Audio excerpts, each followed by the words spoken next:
നമസ്കാരം, ന്യൂസ് കാർഡിലേക്ക് സ്വാഗതം. നടനും രാഷ്ട്രീയ നേതാവുമായ വിജയകാന്തിന് ആദരാഞ്ജലികൾ അർപ്പിക്കാനെത്തിയ നടൻ വിജയ്ക്ക് നേരെ ചെരുപ്പെറിയുന്ന ദൃശ്യങ്ങൾ വൈറലാകുന്നു. അന്തിമോപചാരം അർപ്പിച്ച വാഹനത്തിൽ കയറാൻ പോകുന്നതിനിടയ്ക്കാണ് സംഭവം ഉണ്ടായത്. ആൾക്കൂട്ടത്തിൽ നിന്നും ആരോ ഒരാൾ നടനെതിരെ ചെരുപ്പെറിയുകയായിരുന്നു. വിജയുടെ തലയുടെ പുറകിൽ കൂടി ചെരുപ്പ് പോകുന്നതും വീഡിയോയിൽ ദൃശ്യമാണ്. സാമൂഹ്യ മാധ്യമങ്ങളിലടക്കം ഒട്ടേറെ ആളുകൾ സംഭവത്തിനെതിരെ രംഗത്ത് വന്നിട്ടുണ്ട്. ഒരിക്കലും നടക്കാൻ പാടില്ലാത്ത ഒന്നായിരുന്നുവെന്നും ഒരാളോട് ദേഷ്യമുണ്ടെങ്കിൽ അത് പ്രകടിപ്പിക്കേണ്ടത് ഇങ്ങനെയല്ല എന്നും ഒട്ടേറെ പേർ കുറിച്ചു. നടനെ അപമാനിച്ച ആളെ ഉടനടി കണ്ടെത്തി കർശനമായ നടപടികൾ സ്വീകരിക്കണമെന്നും ഒട്ടേറെ പേർ അഭിപ്രായപ്പെടുന്നു. വിജയും വിജയകാന്തും തമ്മിൽ പതിറ്റാണ്ടുകൾ നീണ്ട ആത്മബന്ധമുണ്ട്. പ്രിയ ക്യാപ്റ്റന് ആദരാഞ്ജലികൾ അർപ്പിക്കാൻ എത്തിയപ്പോൾ അതിവൈകാരികമായിട്ടാണ് വിജയെ കാണപ്പെട്ടത്. വിജയുടെ പിതാവ് SI ചന്ദ്രശേഖർ സംവിധാനം ചെയ്ത ചിത്രങ്ങളിലായിരുന്നു തുടക്കകാലത്ത് വിജയകാന്ത് ഏറ്റവും കൂടുതൽ അഭിനയിച്ചത്.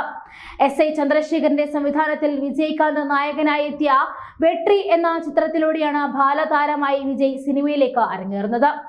ചന്ദ്രശേഖറിന്റെ അഭ്യർത്ഥന പ്രകാരം വിജയെ കൈപിടിച്ചുയർത്തുന്നതിൽ വിജയകാന്ത് നിർണായകമായ പങ്ക് വഹിച്ചിട്ടുണ്ട്. 1992 നായകനായി വിജയ് അരങ്ങേറ്റം കുറിച്ച നാളെ തീർപ്പ് എന്ന ചിത്രം പരാജയമായതിന് പിന്നാലെയായിരുന്നു ഇത്. ചന്ദ്രശേഖർ തന്നെയായിരുന്നു ചിത്രം നിർമ്മിച്ച സംവിധാനവും ചെയ്തത്.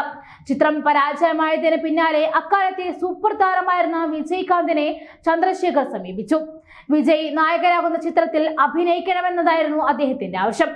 സംഭവത്തെക്കുറിച്ച് ചന്ദ്രശേഖർ തന്നെയാണ് പിൻകാലത്ത് വെളിപ്പെടുത്തിയത്. ആദ്യ ചിത്രം പരാജയപ്പെട്ടതോടെ വിജയകാന്തിനൊപ്പം ചിത്രം ചെയ്യുന്നത് വിജയുടെ കൂടി കരിയറിന് ഊർജ്ജമാകുമെന്നായിരുന്നു താൻ കരുതിയതെന്ന് ചന്ദ്രശേഖർ പറയുന്നു. ചിത്രം ചെയ്യാമെന്ന് വിജയകാന്ത് സമ്മതിക്കുകയും ഇരുവരും ഒന്നിച്ച് സെന്തുര പാണ്ടി വൻ ഹിറ്റുമായി മാറുകയുമായിരുന്നു. വിജയകാന്ത് തന്റെ മകന് വേണ്ടി ചെയ്തത് വലിയൊരു സഹായമായിരുന്നുവെന്നും അങ്ങനെ സംഭവിച്ചില്ലായിരുന്നുവെങ്കിൽ വിജയ് ഉണ്ടാകില്ലായിരുന്നുവെന്നുമാണ് ചന്ദ്രശേഖർ കൂട്ടിച്ചേർത്തത്. ആക്ഷൻ ഹീറോ ആയി തിളങ്ങി നിന്നിരുന്ന സമയത്താണ് വിജയകാന്ത് സെന്തുര പാണ്ടി ചെയ്യുന്നത്. അന്ന് ചിത്രം വിജയിക്കാൻ വിജയകാന്തിന്റെ സാന്നിധ്യം മാത്രം മതിയായിരുന്നു. ചിത്രത്തിന്റെ പ്രതിഫലം വാങ്ങാതെയാണ് താരം അഭിനയിച്ചത്. വിജയകാന്തിന്റെ മരണവും ഇപ്പോഴുണ്ടായ ചെരുപ്പേറും സംബന്ധിച്ച വിജയുടെ രാഷ്ട്രീയ പ്രവേശനം സംബന്ധിച്ച ചർച്ചകൾ ചൂട് പിടിക്കുന്നതിനിടെയാണ് ഇത്തരത്തിൽ താരത്തിനെതിരെ ഒരു ആക്രമണം ഉണ്ടാകുന്നത് എന്ന് ഓർക്കണം.